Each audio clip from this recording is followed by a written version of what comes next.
ప్రభు అయిన యేసు క్రీస్తు నామంలో మీ అందరికీ నా వందనాలు. మనము బైబిల్ గ్రంథంలో నుండి ఎస్తేరు పుస్తకంలో కొన్ని విషయాలను తెలుసుకుందాము. ఎస్తేరు అనే పేరుకు అర్థము నక్షత్రము, స్టార్ అని అర్థము. ఆవిడ చిన్నతనంలో ఆమె పేరు హదస్సా. హదస్సా అనగా అర్థము నేలబారు జీవితము. ఎస్తేరు యొక్క తల్లిదండ్రులు చనిపోయిన తర్వాత తన పిన్న తండ్రి అయినటువంటి మొర్దెకయి ఆవిడ్ని పెంచాడు. ఎస్తేరు గ్రంథం చదివినప్పుడు మనకి 4 పేర్లు వినిపిస్తాయి. ఎస్తేరు, మొర్దెకయి, అహష్వేరోషు, హామాను. వీరు ముఖ్యమైనటువంటి పాత్రలు. దేవుని చిత్త ప్రకారము ఒక వ్యక్తి నడుస్తూ ఉన్నప్పుడు ఎవరు ఎన్ని కుట్రలు పన్నినా, ఎవరు ఎన్ని కుతంత్రాలు పన్నినా సరే దేవుని చిత్తమే మన జీవితాల్లో జరుగుతూ ఉంటుంది. ఇక్కడ ఎస్తేరు దేవునికి సాదృశ్యంగా ఉంది. ఒక వ్యక్తి పైన దేవుడు దయ చూపించాలి అంటే దేవుడు వచ్చి చేయడు. దేవుడు మనుషుల ద్వారా, దేవుడు మనిషిలో ఉండి హెల్ప్ చేయడం జరుగుతుంది. రాజైన అహష్వేరోషు బహుమూర్ఖుడు.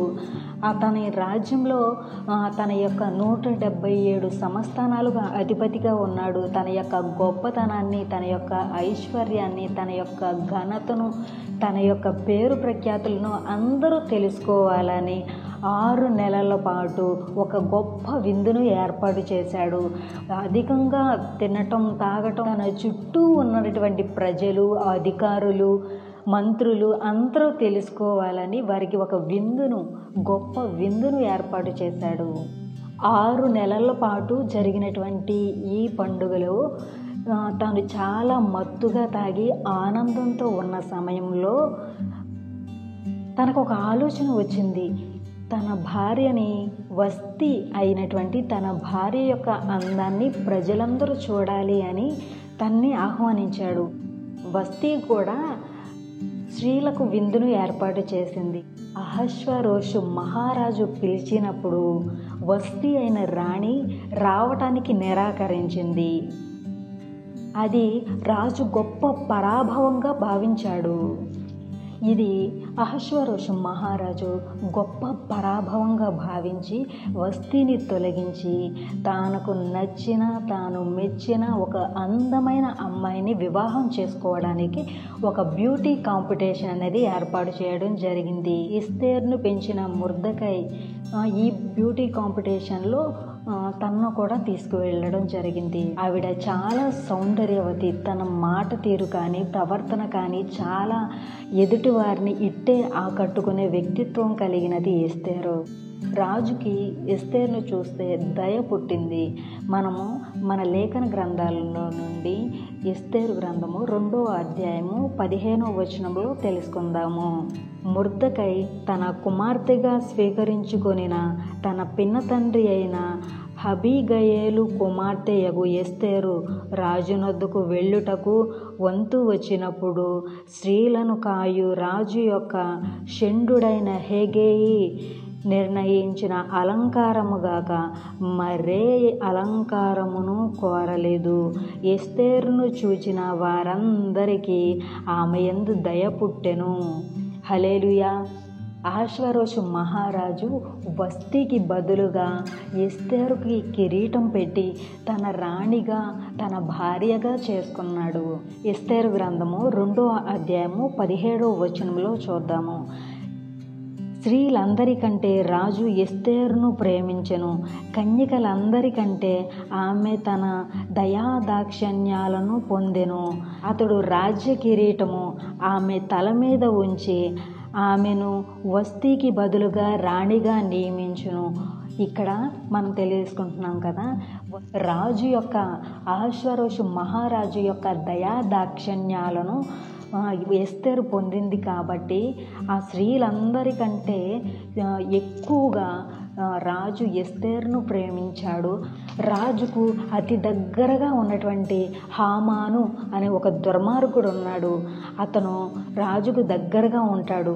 తనకి నమస్కారం చేయలేదు, తనకి సాష్టాంగ నమస్కారం చేయలేదు అనే మొర్దెకై మీద ఒక పాపిష్టి ఆలోచనతో తనని తన జాతిని యూదా జాతి వారిని చంపేయాలని కుట్ర పన్నాడు.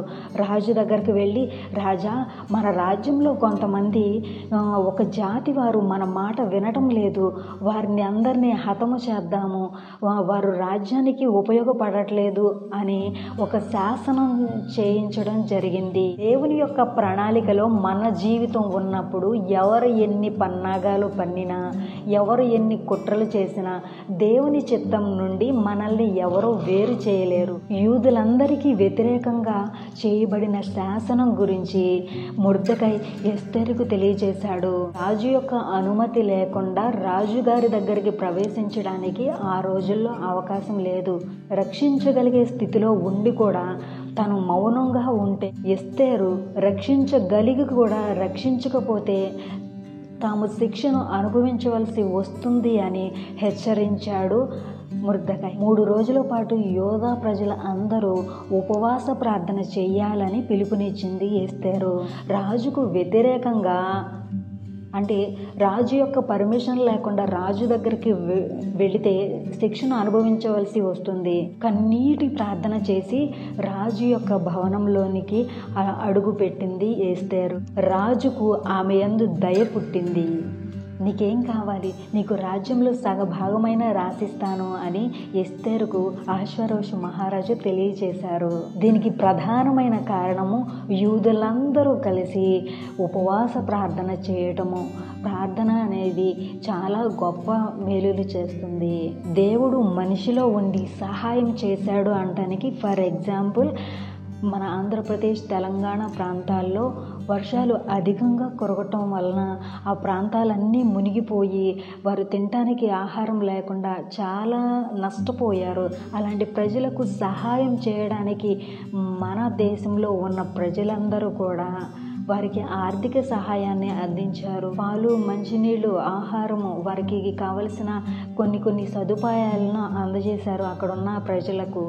దేవుడు వరద బాధితుల పైన దయ చూపించాలి అంటే చుట్టూ ఉన్నటువంటి మనుషుల ద్వారా వారి మీద దయ చూపించి, ప్రభుత్వం ద్వారా, వాలంటీర్స్ ద్వారా, ప్రజల ద్వారా, సినీ రంగ ప్రముఖుల ద్వారా, కొంతమంది ప్రజల ద్వారా, సేవకుల ద్వారా అనేక మంది వారికి సహాయము అనేది అందించడం జరిగింది. చాలామంది ప్రార్థించారు. చాలామంది అక్కడ స్వచ్ఛందంగా పాల్గొని అక్కడున్న ప్రజలను ఆదుకోవడం జరిగింది. అంటే దేవుడు వారిలో ఉన్నాడు.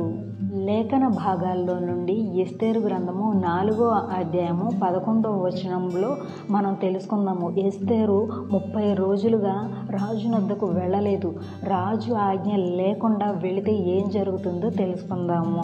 పిలువబడక పురుషుడే గాని స్త్రీయే గాని రాజు యొక్క అంతర్గృహమున ప్రవేశించిన ఎడల బ్రతకకుండునట్లుగా రాజు తన బంగారు దండము ఎవరి తట్టు చాపునో వారు తప్ప ప్రతి వాడును సంహరింపబడునని కఠినమైన ఆజ్ఞ కలదని రాజ్య సేవకులందరికీ తన సంస్థానములోనున్న ప్రజలందరికీ తెలియను. నేటికి 30 దినముల నుండి రాజునొద్దకు ప్రవేశించుకుండునట్లు నేను పిలువబడలేదని చెప్పమనెను.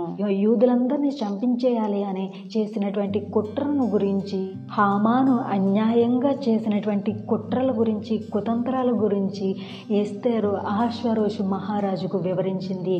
అహష్వేరోషు మహారాజు హామాను యందు కోపపడి బహుగా కోపించాడు.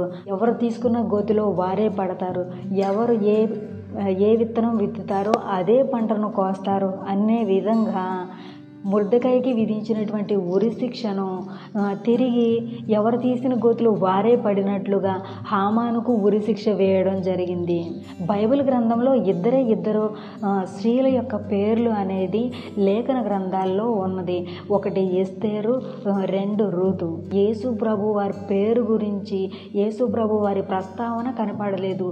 కానీ ఎస్తేరు యేసు ప్రభు వారికి సాదృశ్యంగా ఉంది. తన జనాంగాన్ని రక్షించుకోవడానికి తన ప్రాణాలని సహితము లెక్క చేయకుండా రాజునొద్దకు వెళ్ళి ధైర్యంగా తన జనాంగం గురించి తెలియజేసిన రీతిగానే యేసు ప్రభువారు మన కోసము, మన పాపాల కోసము ఆయన మరణించి పునరుద్ధానుడై తిరిగి లేచాడు.